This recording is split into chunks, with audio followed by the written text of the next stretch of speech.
Okay, we're going to take a quick look at some of the kind of things we can accomplish with the previous video. We just kind of introduced sort of some pan-diatonic kind of techniques and other techniques you can use to break free of the typical major sound. And we're going to go ahead and expand on this a little bit and just show you things that are common to do for one. One of the most interesting things about major is just all the techniques and styles that have used this specific scale, all the way from like Bach, Mozart to like ragtime. Debussy still used it, and Ravel in more of a pan-diatonic way. So we're going to use a very typical thing that you will hear in like media composition for one, is that serene kind of dreamy washed out piano sound. This is one way we can use these type of chords I've listed up here. All these are revolving around D, but you could use it on any chord. And don't think in terms again of progressions, okay? Of third bass progressions. We're going to use a washed out dreamy kind of piano sound and use a lot of these techniques that we showed in the last video. Let's just play through a bunch of chords.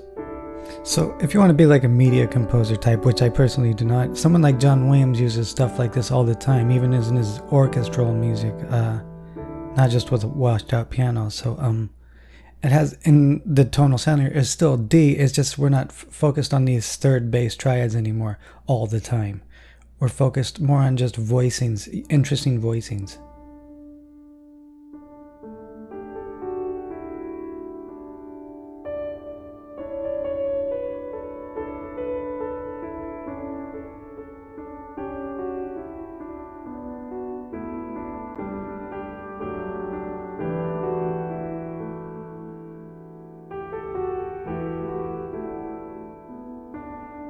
So you could eventually just end up on the D root, but it's no longer, that's still your tonal center, but you're no longer focused on this major triad, minor triad kind of thinking. Anything goes. That's why I say when you're thinking pan-diatonically, anything goes.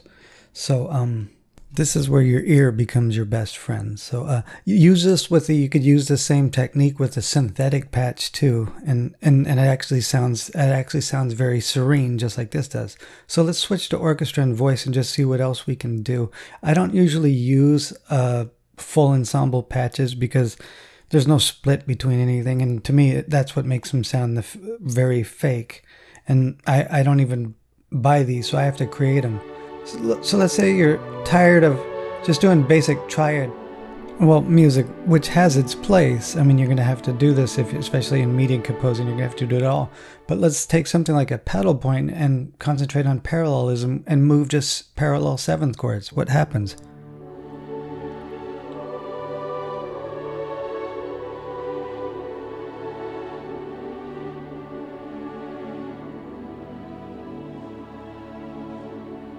Very nice, lovely sound, okay?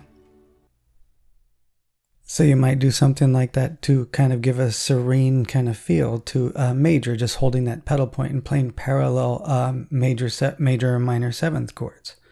If you ever looked a lot at Debussy, he does stuff like that all the time. And he actually has some very serene sounding pieces. So you can intermix this with functional harmony. You could do something like this. Then parallelism.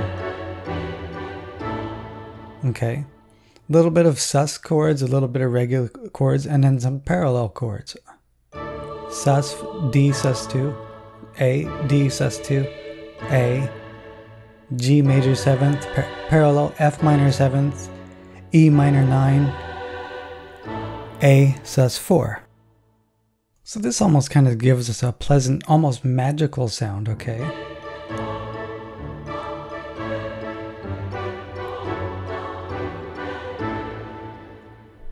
Something you might hear in a Disney movie or something like that.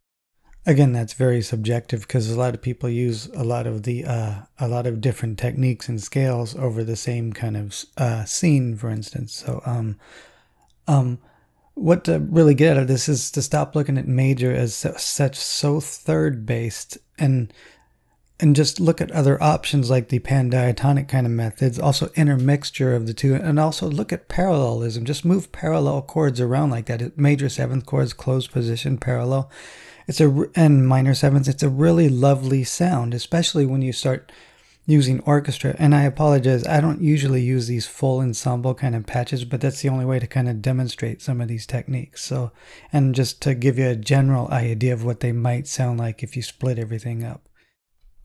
Actually, let's skip that part. Let's just, you might just play around with a patch like this. Let's turn this into a positive just to get a basic idea of how this might sound, these kind of techniques might sound with that specific kind of setup. So also try to use like a synthetic patch or something and mess around with like, just long sustains and long decays using these pan diatonic kind of techniques, and it actually produces a very lovely serene effect.